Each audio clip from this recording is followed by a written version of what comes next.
سلام رفیق.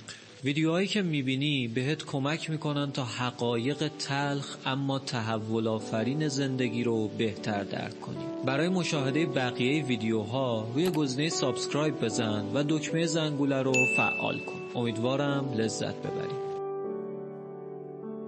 جورج برنارد شاو یه جمله خیلی جالب داره که میگه تنها کسی که با من درست رفتار میکنه خیاط منه، چون اون هر بار که منو میبینه از نوع اندازه های منو میگیره، در صورتی که بقیه آدم ها چسبیدن به اندازه های قبلی منو بر اساس خود 10 سال پیشم قضاوت میکنن. این بزرگترین درسیه که باید از خیاطا یاد بگیریم.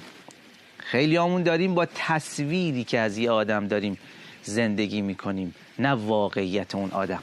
مثلا یه دختر داره با یه پسری ادامه میده چون تو ذهنش اون پسر همون آدمیه که یه شب زیر بارون پالتوش انداخته رو دوش این دختر، در حالی که واقعیت امروز اون پسر یک آدم بی احساس و بی مسئولیته که حتی حال و حوصله شنیدن حرفای این دخترم نداره. حتی خیلی وقتا اختلاف بین والدین و جوونها زیر سر همین موضوعه. پشت جمله تو 100 سالتم بشه برای من بچه‌ای، یعنی نمیخوام تصویری که از بچگی ها دارم رو رها کنم.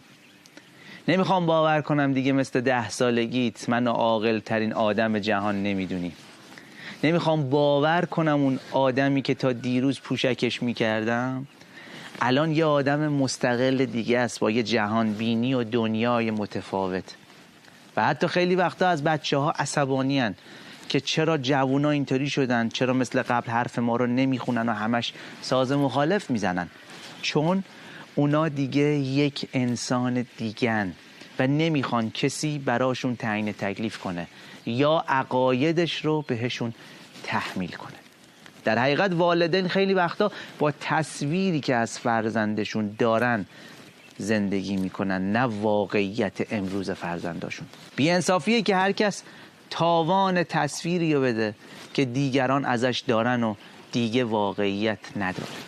گاهی تصویری که تو ذهنمونه از واقعیت قشنگتره و گاهی زشت‌تر، اما مهم اینه که با واقعیت یه چیز رابطه داشته باشیم، نه با تصویرش. ما آدما خیلی وقتا به یه خیال قدیمی دل میبندیم یا داریم آدم تازه رو با یه پرونده بسته قضاوت میکنیم. آدم‌ها رو دوباره اندازه بگیر، شاید اون وقت بفهمی کیو باید رها کنی و کیو باید محکم‌تر نگه داری.